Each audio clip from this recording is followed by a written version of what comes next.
President of the United States, Nikki Haley.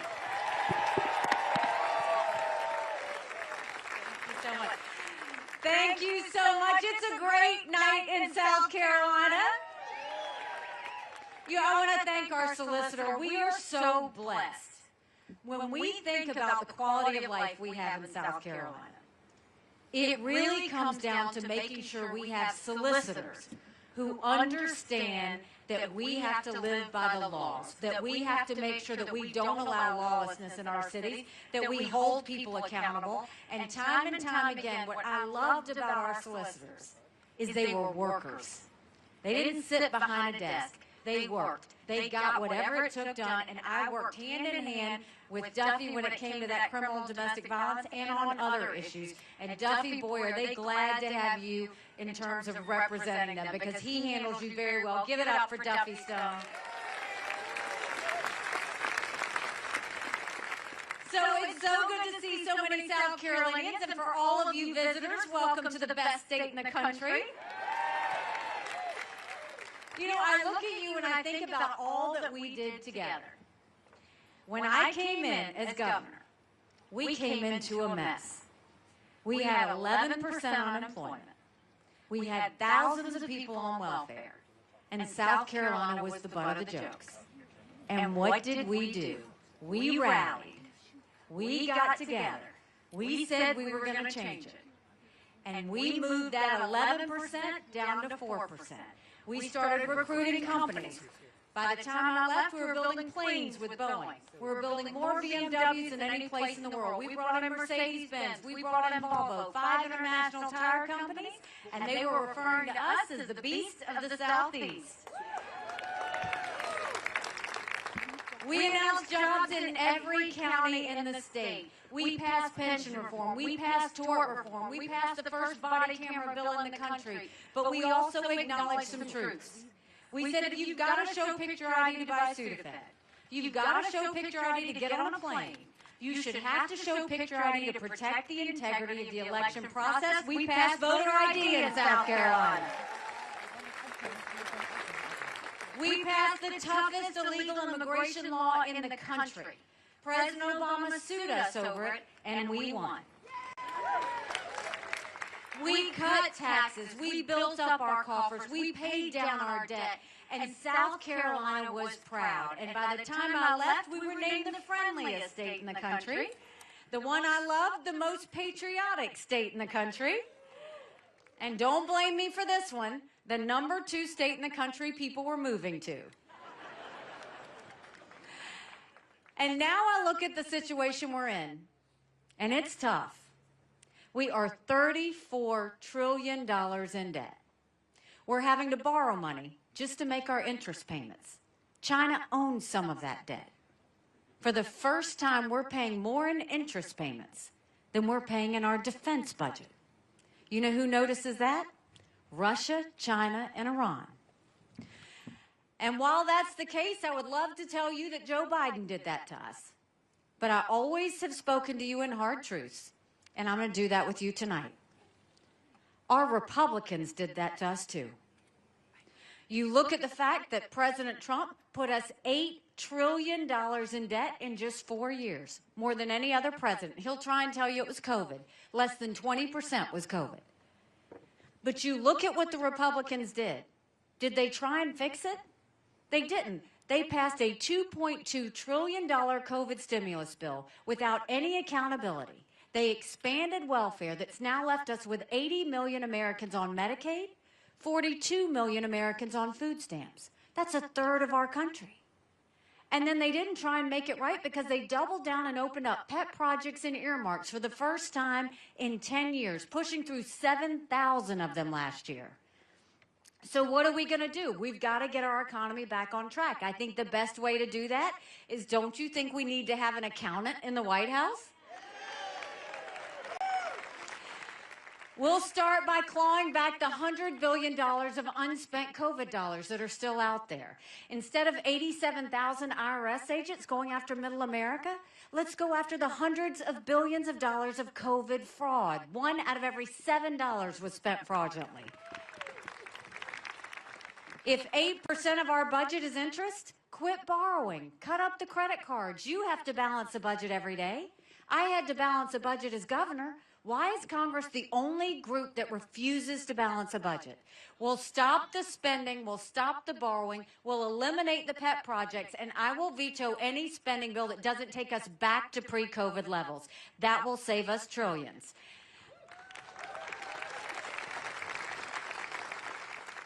Then we'll take as many federal programs as we can and send them down to the state level. That will dramatically reduce the size of the federal government, but it will empower people on the ground. Think education, think healthcare, think welfare, think mental health.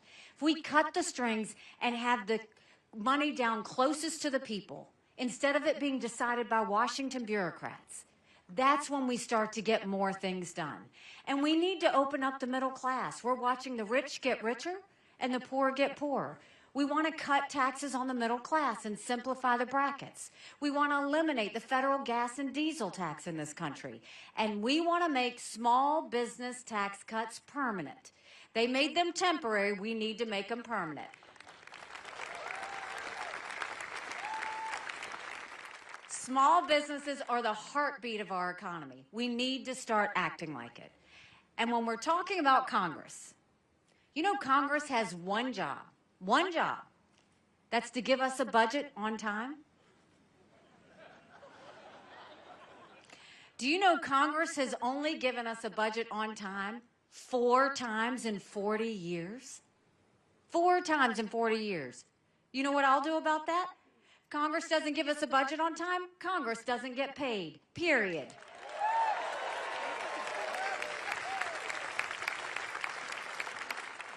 Don't you think it's finally time we had term limits in Washington, D.C.? Don't you think we need to have mental competency tests for anyone over the age of 75? Now, let's be clear. I'm not being disrespectful when I say that. I don't care if we do it for 50 and up. We all know people over 75 that can run circles around us. And then we know Joe Biden. Congress has become the most privileged nursing home in the country.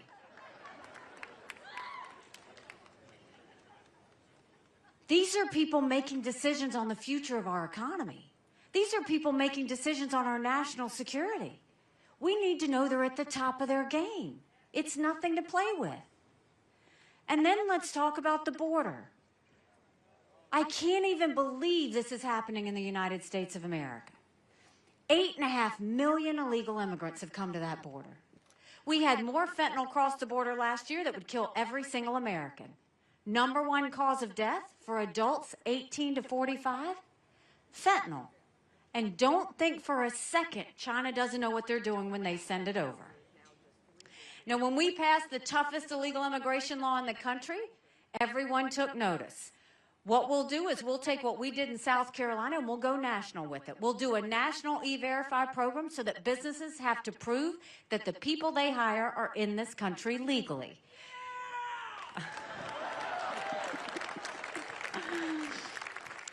We will defund sanctuary cities once and for all. No more safe havens in America. We'll put 25,000 Border Patrol and ICE agents on the ground and let them do their job. We will go back to the Remain in Mexico policy so that no one steps foot on U.S. soil. And instead of catch and release, we'll go to catch and deport. That is how we will fix what's happening on our border. Now, if you look at what happened last week, there was a border bill that came to Congress. The good part about the border bill was that it strengthened asylum laws. We need that. Under the Trump administration, 3 million illegal immigrants came across the border because we had weak asylum laws. So we need to strengthen those. But what was bad about the law was it didn't have the Remain in Mexico policy, which we need to have. And it had a 5,000-person threshold. We can't have a 1-person threshold. We need to know we're vetting everybody that's there. But this is where it went wrong. Congress needed to get in a room and figure out what they needed to do to pass a strong border bill. Instead, they went home for 2 weeks. And President Trump went and told Congress, don't pass anything until after the general election. We can't wait one more day to get a strong border bill passed out of Congress.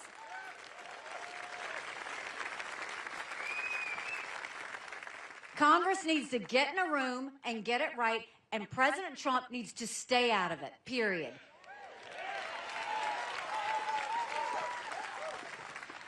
And you know, growing up in rural South Carolina, in Bamberg, South Carolina, my parents taught us, you take care of those who take care of you. But I'm going to ask you if we're taking care of those who take care of us. Right now in America, over 35,000 of our veterans are homeless. 1 in 3 suffers from PTSD or thoughts of suicide. We lose 22 heroes a day to suicide. If a veteran needs a doctor's appointment at the VA, on average, takes 29 days. Why 29 days? Because on the 30th day, they can go to the doctor or hospital of their choice. So midway through the 29 days, they get a call to reschedule, and the clock starts all over again. It's shameful how we treat our veterans. Now, I'm the proud wife of a combat veteran who served in Afghanistan.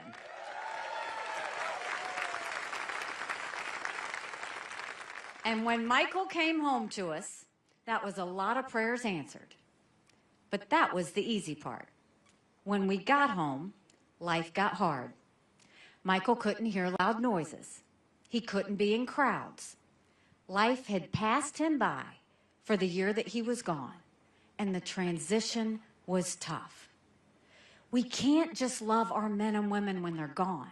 We got to love them when they come back home, too.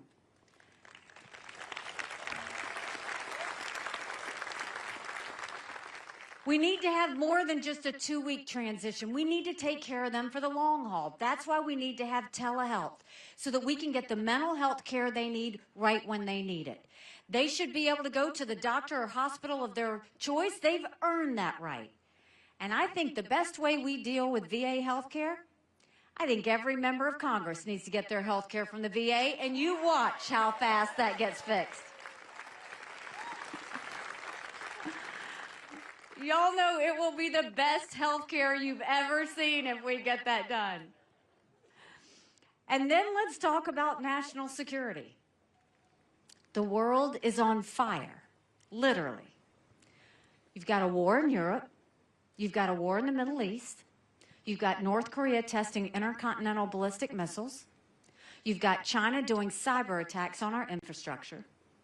You've got Russia doing blinding satellites, which will keep us from knowing if a missile is coming or if they want to do anything to take out our infrastructure.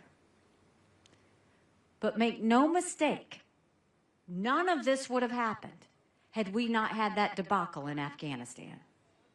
The idea that Michael and his military brothers and sisters who served there had to watch us leave Bagram Air Force Base in the middle of the night without telling our allies who stood shoulder to shoulder with us for decades because we asked them to be there. Think about what that said to our friends. More importantly, think about what that said to our enemies. We have to have a leader that has moral clarity, one that knows the difference between right and wrong and good and bad, one that understands. Just like I did when I went to the United Nations, I told countries what America was for and what America was against. I didn't care if they didn't like me, but I wanted them to respect America.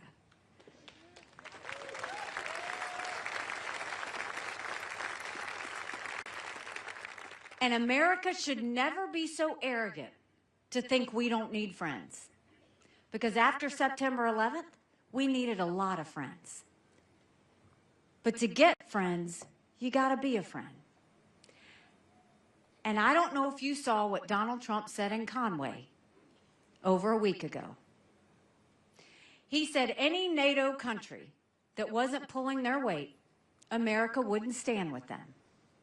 But he doubled down and said any country that wasn't pulling their weight, he would encourage Putin to invade them. Think about that for a second. First of all, Trump is siding with a thug where 500,000 people have been murdered and wounded because Putin invaded Ukraine. He sided with a dictator who kills his political opponents. He sided with a tyrant who arrests American journalists and holds them hostage. He sided with a guy who has made no bones about wanting to destroy America. And Trump wants to stand with Putin instead of the allies that stood with us at 9/11? In that one moment when he went off the teleprompter, he made our allies more vulnerable, but he made the situation for our military men and women in those areas less safe. Then he went on further and he mocked my husband's military service. Now, Michael and I can handle it. When you're in politics, you have to open yourself up to whatever comes. But you mock one member of the military, you're mocking every member of the military.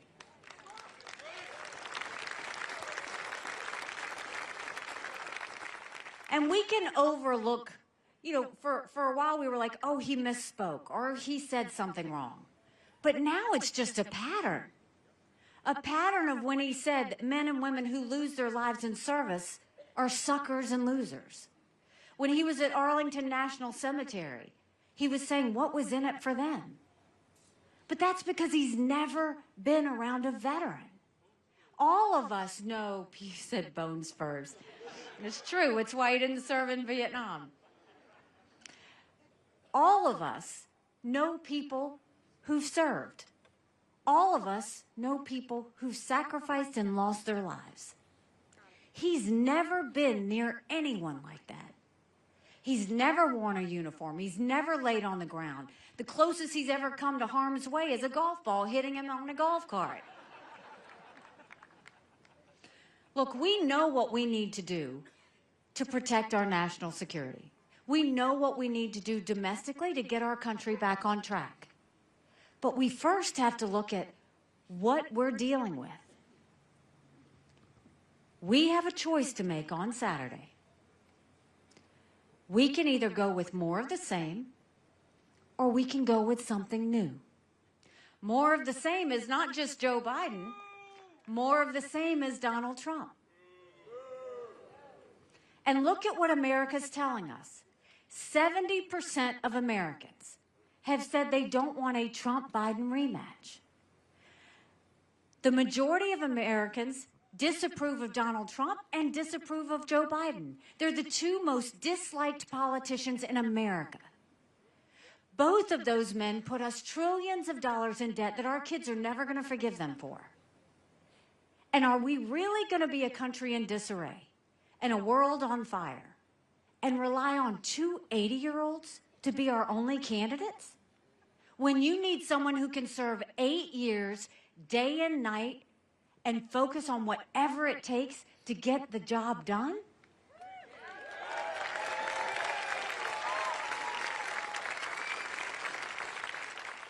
It's hard to believe it's been a year since I announced I was running for president. And we, at that time, had 14 people in the race. I defeated a dozen of the fellas. I just have one more I've got to catch up to.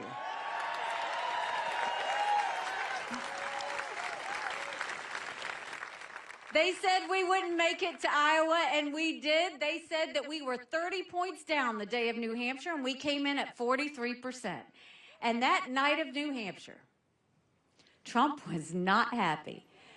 He was literally unhinged on stage. He started talking about revenge and my dress.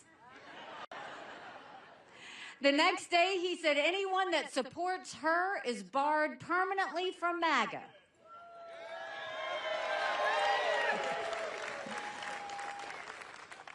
We had a little fun with that. We did some T-shirts that said barred permanently. We sold over 20,000 T-shirts when he said that. But think about what he said. If you're running for president, you're supposed to be bringing people in. It's a story of addition. You don't push people out of your club. And then the next day, he goes to the RNC and tries to push them to name him the presumptive nominee after just 2 states. We don't anoint kings in America. We have elections.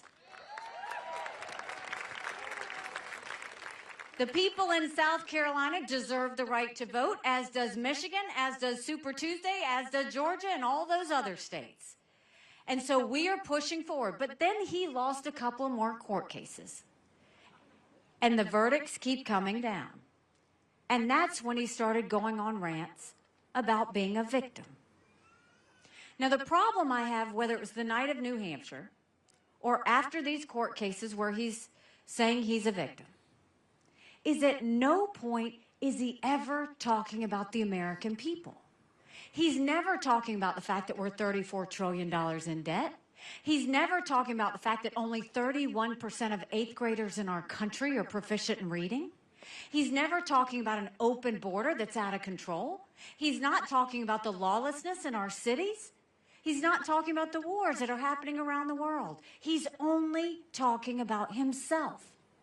And that's the problem.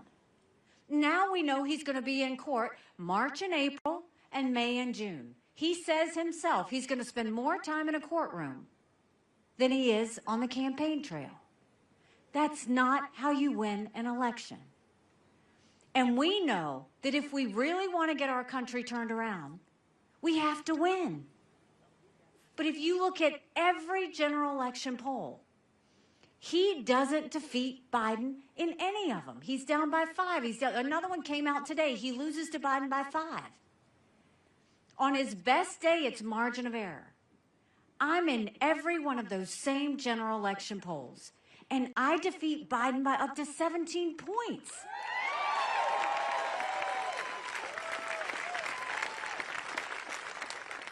That's bigger than the presidency. That's House, that's Senate, that's governorships, that's school boards. That's really moving our country to get back on track.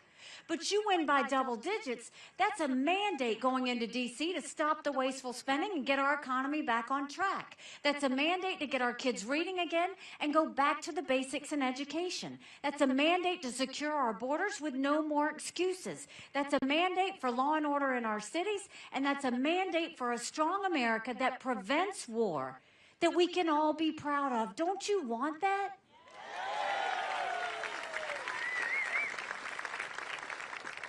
Because we could have that. But in order to have that, it's going to take a lot of courage. Courage from everybody here. Courage for me to run. And courage for every one of you to know, don't complain about what happens in a general election if you don't go vote in this primary. It matters.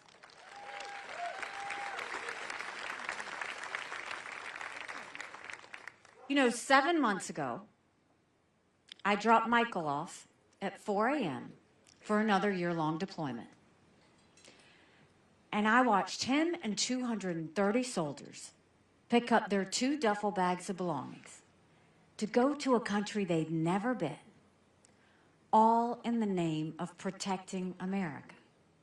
They're willing to sacrifice their lives and their families because they still believe in this amazing experiment that is America.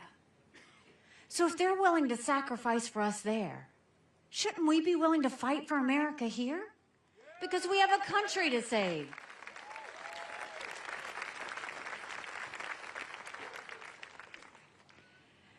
I turned on the TV the other day, and I saw that Donald Trump was running ads against me, which is interesting because he says he wasn't worried about me, but he's running ads against me, and every bit of it was a lie. He said that I was for open borders. He said I wanted to raise taxes. Today he was sending out text messages that said I wanted to cut Social Security. None of that is true. None of it. And I was thinking, you know, if he's going to lie about me, then I should tell the truth about him.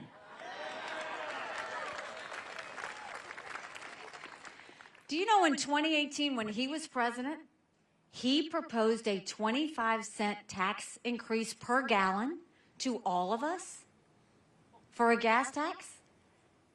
Do you know that when he has said that he's not going to do anything with Social Security, so when he leaves office, everybody gets a 24% cut in our benefits?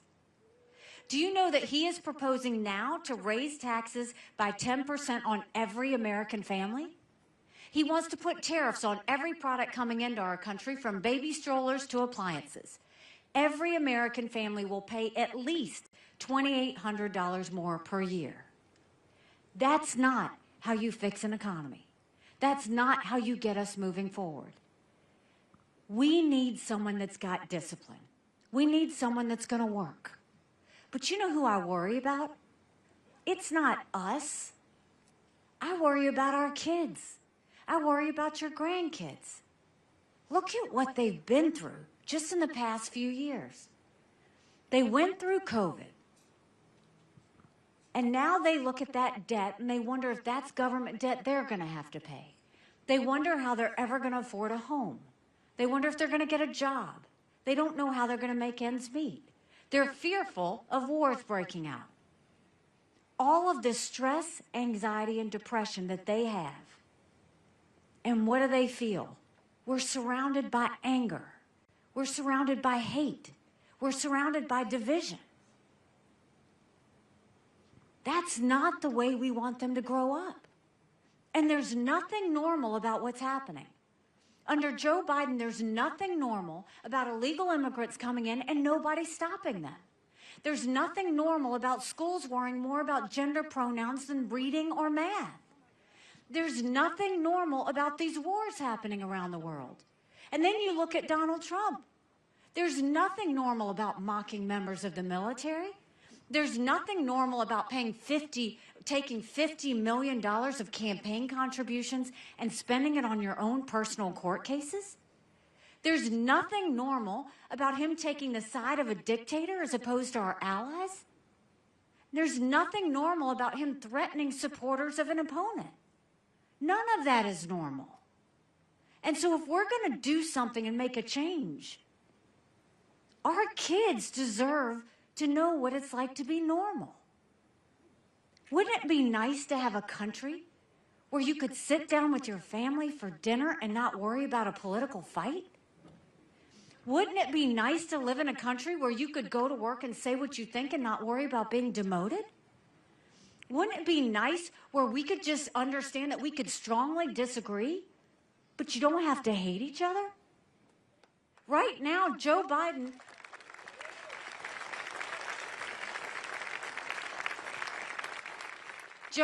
calling all of Donald Trump's supporters fascists. And Donald Trump's calling all of Joe Biden's supporters vermin. It's ridiculous. You know, we talked about all of our accomplishments and success stories. But now I want to kind of remind you about our challenges, because we had a lot of them while I was governor. We had multiple hurricanes. We had a 1,000-year flood. We had a school shooting. We had the shooting of Walter Scott. And we had a shooting of 9 amazing souls that we lost in Mother Emanuel Church.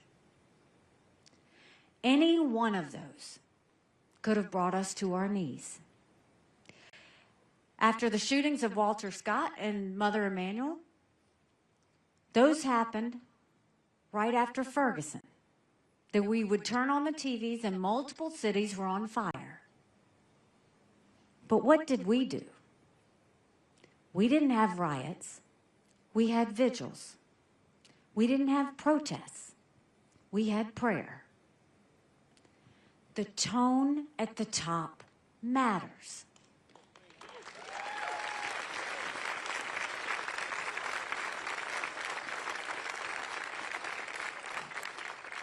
When we were faced with a time where our state could have fallen apart, I didn't judge either side.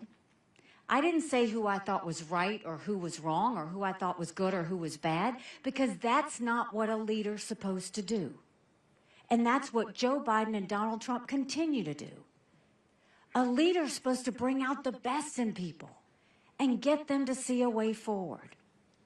Now is the time for us to bring out the best in each other and get our country to move forward. So you have a job to do. You need to early vote if you haven't. You can early vote tomorrow. You've got multiple locations here that you can do. You need to take 5 friends with you when you go to early vote. If you don't early vote, I need you to go vote on Saturday and make sure you tell your friends and family to go vote. You'd be amazed at how many of your friends and family only vote in general elections. And I want you to tell them this from me. In general elections, we're given a choice. In a primary, we make our choice.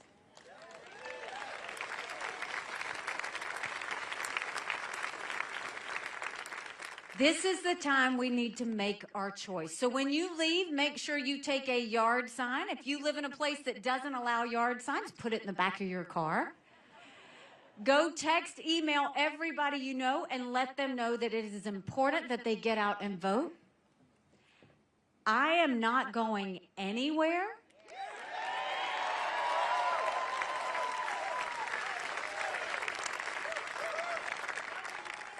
Well, I am going somewhere. After South Carolina, the next day I'm headed to Michigan, and then we're going to Super Tuesday states. We're going to be everywhere we need to be.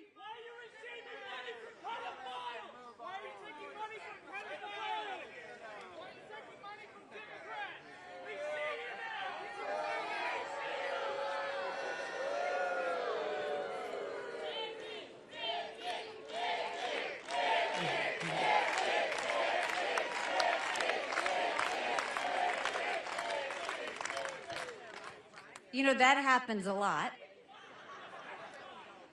But I'll tell you this, don't get upset when they do that. Even when they're a little bit loud and obnoxious, don't get upset. Because I want you to remember, my husband and his military brothers and sisters sacrifice every day for their right to be able to do that. So this is what I will tell you, is now that I've told you you need to go vote and get a yard sign and everything else, I want to promise you this.